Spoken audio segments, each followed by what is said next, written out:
ভারতের তথ্য প্রযুক্তির রাজধানী বলা হয় বেঙ্গালুরুকে। সেই বেঙ্গালুরুতে আজকে একটা ভাইরাল ঘটনা ঘটে গেছে। একটা লোক 14 বছর ব্যাংকে চাকরি করেছে এবং তিনি বেঙ্গালুরুর একটা মোড়ে বসে আছে এবং সেখানে তার হাতে একটা চিঠি লেখা আছে। সেখানে লেখা রয়েছে, 14 বছর ব্যাংকে চাকরি করলাম, কিন্তু এখন আমার থাকার জায়গা নেই, খাওয়ার পয়সা নেই, তাই আমি সাহায্য চাচ্ছি। অর্থাৎ তিনি এখন ভিক্ষাবৃত্তি করছে। একটিবার ভেবে দেখছেন, তিনি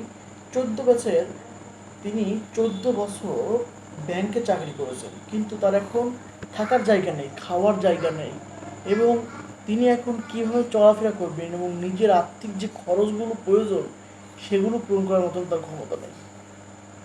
এখানে একটা শিক্ষার বিষয় রয়েছে যে তিনি 14 বছর তাহলে কী করলেন, 14 বছর যে টাকাগুলো ইনকাম করলেন সেখান থেকে কি তিনি এতটুকু পরিমাণ পুঁজি করতে পারেনি যেগুলো তার এখন কাজে লাগবে?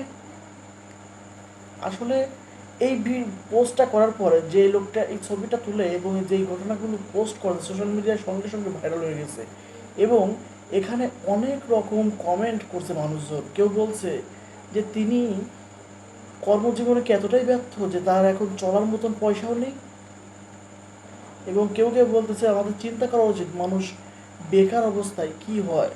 এবং আরেকজন কমেন্ট করছে যে তিনি চাইলে তো এখন ড্রাইভিং করতে পারেন, কিংবা এখন তিনি সিকিউরিটি গার্ডের চাকরি করতে পারেন, অনেক কিছুই করতে পারেন, কিন্তু আমরা হয়তো ভুলে গেছি। একজন কমেন্ট করছিল, আমরা হয়তো ভুলে গেছি আমরা বেকার অবস্থায় যখন থাকি তখন আমাদের মন মানসিকতা এবং সব কিছু চেঞ্জ হয়ে যায়, পরিবর্তন হয়ে যায়।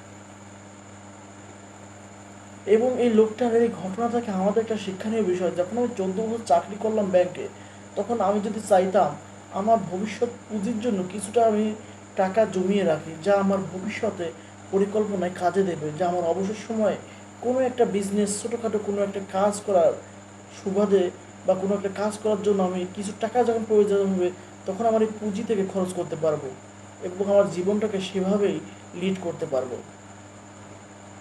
এই লোকটার জীবন থেকে আমাদের শিক্ষা নেওয়া উচিত, এবং এই লোকটার জন্য যারা বেঙ্গালুরু শহরেতে রয়েছে তারা যদি চায় তাকে একটা কোনো কাজের ব্যবস্থা করে দিতে, কিংবা তিনি যদি কোনো কাজ করতে না চান তাহলে তিনি ভিক্ষাবৃত্তি যদি করতে চান তাহলে ভাবতে হবে এটা তার পেশা হয়ে গেছে, তিনি এখন কোনো কাজ করতে চাচ্ছেন না।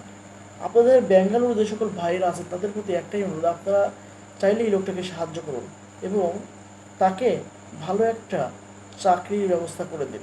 তিনি 14 বছর ব্যাংকে করেছেন, হয়তো তার অনেক রকম অভিজ্ঞতা আছে, চাইলে আপনি সিকিউরিটি গার্ড হিসাবে তাকে একটা চাকরি দিতে পারেন। ভিক্ষাবৃত্তির থেকে তাও সিকিউরিটি চাকরিটা অনেক ভালো আমি মনে করি। এই ঘটনা শুধু একজন ব্যাংক কর্মকর্তার ব্যক্তিগত দুর্ভাগ্য নয়, বরং বর্তমান সমাজ ব্যবস্থা এবং বেকারত্বদের নিয়ে নতুন করে আলোচনার জন্ম দিয়েছে। আর হ্যাঁ, আমার চ্যানেলে এরকম ভালো ভালো ভিডিও পেতে এবং আমার চ্যানেলটাকে ফলো করুন, সাবস্ক্রাইব করুন এবং আমার পেজটাকে ফলো করুন।